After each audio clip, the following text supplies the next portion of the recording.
So I played a Souls-like by the name of Mortal Shell that's a third-person action RPG made by the 4 veteran developers that make up Symmetry. This explains why it looks nice while still being a little bit jank. The TLDR of the story has you playing as a foundling, some thing able to possess fallen warriors, otherwise known as shells, and use them to fight blokes. I can't rightfully say I know how this came to be or why you can do this, since the story is so obfuscated that I have no idea what is going on, despite beating it multiple times at this point. What I do know is that the foundling looks like a Prometheus engineer gone hollow. That makes for 3 games in a row with Prometheus connections. What's going on? In any case, the story's not really all that important anyway, or at least that was the impression I got from Mortal Shell. In simplicity, you're tasked with completing 3 temples or distinct levels, slaying bosses to get their clans, and then use those to try and ascend. Whatever that means. Immediately, the Dark Souls comparison is very apparent. The dark, gritty look of Mortal Shell seems to be pretty standard for a lot of Souls-likes, but I mean, even the loading screens look like they've been basically copy-pasted in here. That's not to say they're plagiarizing or whatever, more so that their inspiration is perhaps a little too direct at times. In any case, the combat itself handles rather fluidly. You've got your standard attack that you can button mash through mobs with, along with a heavy that takes a varying number of millennia to wind up, depending on your choice of weapon. The overall combat system feels satisfying and impactful to use as you bully Ratty Jays in a swamp. The shells you inhabit also act as a double health meter, basically letting you be defeated once, in which case you simply get knocked out of your body. Then you can choose to either keep fighting as is, which is dangerous since just about any single hit will kill you in your foundling form, or you can try getting back into your body, giving you a second chance to carry on. At this point you'll be killed for real and sent back to the last checkpoint if you fail a second time though.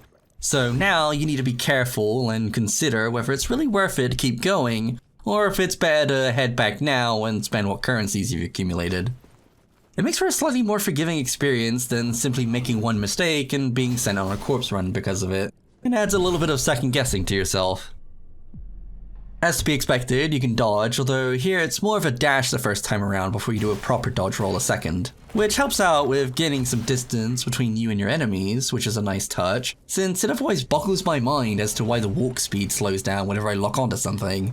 Mortal Shell is pretty lenient when it comes to iframes too, having lengthy windows of not getting hit when it feels like I really ought to sometimes. This almost comes as a compromise for the utter lack of invincibility when you're getting back up though, since you can have the problem of being stun locked indefinitely when it comes to fighting these big boys that'll bully you into a corner, knock you off ledges, or hell, even knock you through the ground in some cases. Seriously, being prone when swarmed by multiple blokes trying to grab your cheeks can nearly guarantee being sent back to the bonfire, Sestra Ganesa. At least while you're here you can talk to Ganesa to handle your character advancement, which in Mortal Shell it's handled a little bit differently. Sure, you've got tar, which is the bog standard currency used to purchase items or levels, but gaining those levels also requires specific amounts of glimpses, which serve as a secondary resource used to glimpse into the past of whichever shell you're inhabiting at the time. Here you also get a little sneak peek of story relating to whatever body you're in, but these backstories really don't matter all that much, or at all really. Mortal Shell also forgoes the usual leveling mechanics of picking stats to level up, instead following more of an archetype route and having specific abilities intrinsic to each class to unlock. So you'll have your standard fighter with moderate all-around stats, and your frail but hyper-aggressive and near infinite stamina acolyte that can poison enemies, for example. I have to admit I'm a little mixed on the execution. In premise, I like the idea of them fulfilling different roles or playstyles, but in practice, there simply isn't much unique to them make them really stand out or feel like much more than glorified stat sheets. These abilities you unlock can feel so minor or inconsequential that it really doesn't make much difference outside of perhaps Teal's poison ability that works so long as you don't get hit, or another that lets you build result faster than normal as a passive bonus. There's also the option of forgoing these shells entirely and activating the hidden hard mode if you find the right shrine for it, at which point you're stuck in your one-hit foundling form for the rest of the game, although you don't have to worry about leveling up anymore at least. Speaking of resolve though, that's another resource for you to manage outside of your stamina and health, wherein you can lay the smackdown on some baddies before building up bars of resolve that can be used for weapon art skills or for executing a riposte after a successful parry, which is also really important since it lets you restore a chunk of HP, and given the limited amount of healing otherwise available in the form of these mushrooms you find lying around, parrying becomes your go-to method of regaining health as you progress throughout the world. I really appreciate that the item you gain to parry in the first place has an audio and visual cue whenever you're about to get hit by something that you can't parry. That's a really nice feature. I actually hate whenever you're stuck playing the guessing game of, can I parry this attack? What about this one? Here, it'll just straight up tell you. Unfortunately, I found the parrying itself to be not entirely reliable, sometimes being really inconsistent on what it considers a successful parry or not. There'd be times where it'd work flawlessly, then others it wouldn't, despite doing the exact same thing I was before. It's like the timing never felt the same, even when used on the same attack or enemy, which is pretty distressing when parrying becomes such an essential skill later on, since healing supplies are so limited, unless you're willing to spend time running around waiting for them to respawn after 5 or 10 minutes each. The other unique ability, and really the standout feature about Mortal Shell, is your ability to harden your body, allowing you to basically block at any time, even during attacks, to avoid incoming damage. Hardening basically acts as your get out of mess up free card that can be activated every now and then after a brief recovery period. It's a fun and interesting mechanic, and it becomes especially funny whenever you're dueling one of the side bosses that unlock the other 3 weapons in the game. Since they also share this ability, there will be times where you both activate it at the same time, resulting in you both pulling stupid JoJo poses. The only real downside to it is like the parry system, where hardening doesn't feel consistent. There'll be attacks that'll sometimes go straight through and hit you normally, but only some of the time. This makes it unclear whether the attack really is able to penetrate the ability, or if the game's simply not registering when I use it correctly. As a result, it can feel really random, but when it works, it is fun to use. Mortal Shell also has some unique issues when it comes to the physics in game as well, like the aforementioned getting smacked through the ground, or having enemies get launched into the sky, only to come back down and land on your head 5 seconds later and be stuck there. Then there's the game-breaking bug of being unable to dodge or roll after being knocked out of your body. This happened about a dozen times during my playthrough, and would only fix itself if I either died or quit the game and reloaded. Either way, this would result in losing progress and being sent back to Sister Ganisa. As far as I can tell, this bug happens whenever you're rolling or doing another action when getting back into your shell. So once I knew how it happened, it was avoidable for the most part, but sometimes it'd be simply unavoidable when in desperate fights for survival. It strikes me as bizarre that the developers haven't caught this issue a year after its initial release. But in any case, just try to be careful. Just like there's only 4 bodies to choose from in the base game, there's only 4 weapons to use as well, which is a bit disappointing. They handle differently from one another, but there isn't much variety. You've got your regular sword for being a good all-rounder that's able to extend into a spear for its special attack when you've built enough resolve, although it felt like a coin flip that it'd either miss even at point blank or do a 360 and kill everything within a metric mile of me. It's a really mixed bag. On the plus side, every special attack gives you iframes, so there is that at least. The hammer and chisel is your go-to option for being really fast, and it turns out it builds resolve really quickly, so it can end up being broken when you just spam its special attack over and over. And the greatsword is pretty silly in that you have a lengthy animation of chilling your weapon on the ground while enemies aren't able to do anything to you. Being able to just chill and do this while in the middle of a fight feels really out of place when compared to the way the rest of the combat is handled. It can also freeze enemies in an area to help overcome its major drawback of being slow to swing and hard to handle crowds effectively. It took a lot of getting used to, but launching enemies in the air with a greatsword is really satisfying. What else is satisfying is using the Ballistuka to pin enemies to the wall like a pincushion. What? It's pretty expensive to buy, takes years to reload and even longer to fire, but once you do, it's hilarious watching enemies ragdoll across the planet as they're yeeted into space by the force of this thing. Honestly, compared to how serious the rest of the combat feels, this is even more ludicrous and oddly out of place than the lengthy power-up animations of the melee weapons. I have no idea what they were thinking, but it's so stupidly satisfying that I kind of love it. In any case, that's enough about the player. Let's talk about the enemies you come up against, the majority of them being mostly variations of humans. You also get things like troll-like Grisha with big pointy ends for hands, as well as fire-bathing pyro boys throwing their gamer girl bathwater at you. In terms of presentation, they look good, but can have issues like their telegraphing and wind-up time of attacks varying wildly from one another. The halberd-wielding humans in the swamp can have surprisingly fast attacks that can be near impossible to avoid unless you know to already expect it.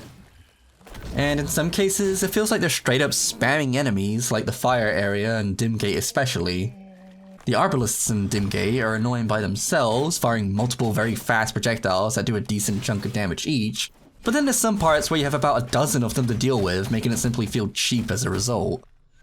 On the plus side, whenever you do finish an area, the zone changes or becomes covered in fog, changing out the types and placements of enemies with some golem-looking monsters that can jump for days. It makes for a pretty spooky tonal shift, but it can be a little difficult to navigate in some spaces since you can no longer see about 5 feet in front of you. This is especially noticeable in the ice area, but overall I think it's a cool feature to have included.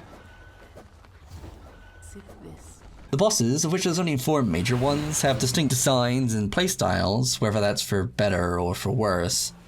The Ice King basically ice skates around trying to drive by the player, while the Fire Boss is a joke for how easy he is.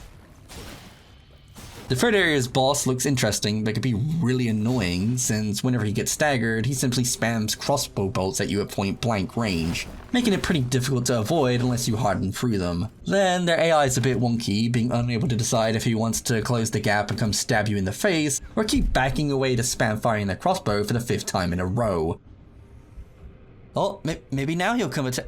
No, okay, alright, he's gonna shoot me again. Alright, well, okay.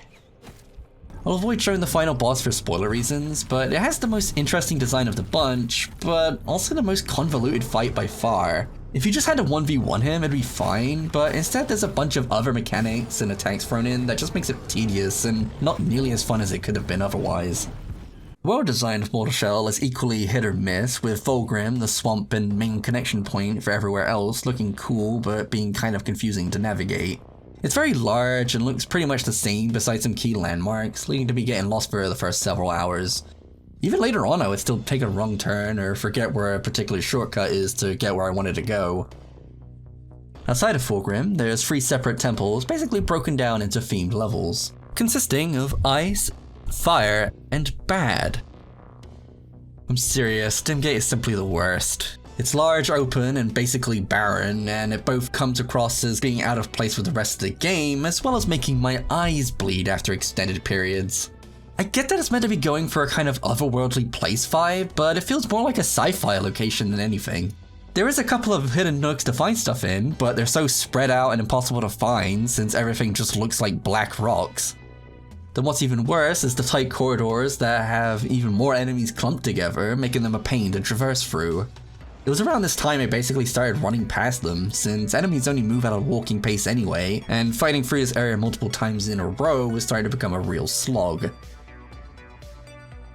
As for the 2 other areas, they're a lot easier on the eyes, but they're so short that by the time you reach the end of them, you're left asking yourself, is that it? The Fire Temple in particular is guilty of this, being easily sped run through it within a minute or 2 if you just ignore everything along the way, since it's basically a straight line. The ice area is probably my favorite since it felt properly paced and had branching paths and hidden rooms to discover. Meanwhile, the fire and Dimgate felt more rushed and copy-pasted in comparison. At the very least, I had something to say about the levels and world design, because when it comes to the music, I simply have nothing to say about it. I know it was there and that it was present, but I can't for the life of me remember a single song including the title theme. So it must have been so generic that it was basically a non-factor. I do remember making my own using the loot though, which serves the dual purpose of digging around as well as luring out enemies. Oh, and it also has a photo mode for some reason, which is a bit odd for a game that has no character customization, but if you really wanted to plaster Mortal Shell across your screenshots, then I guess this game's got you covered?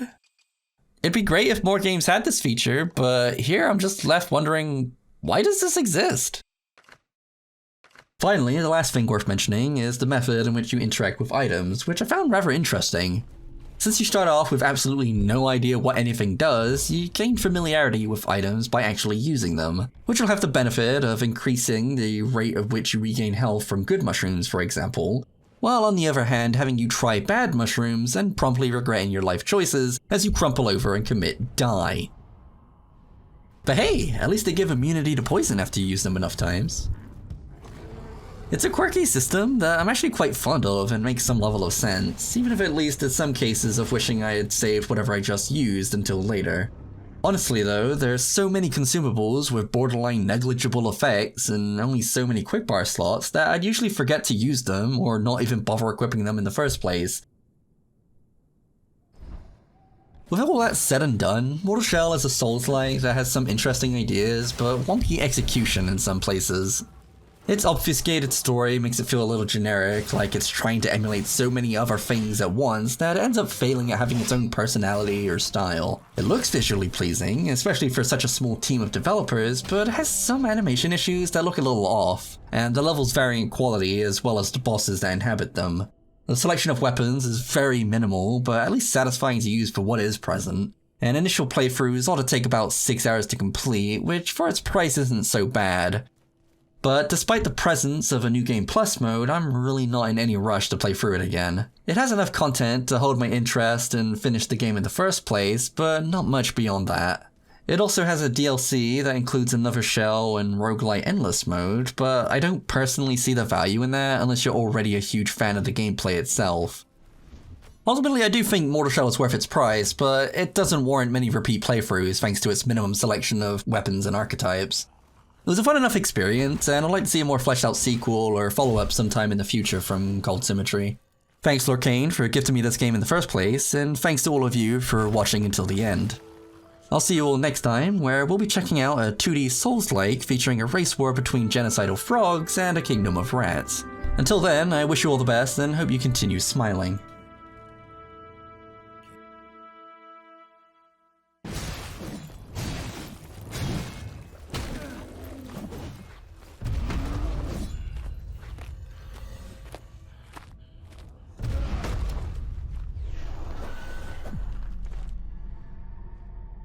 Smeels warmly.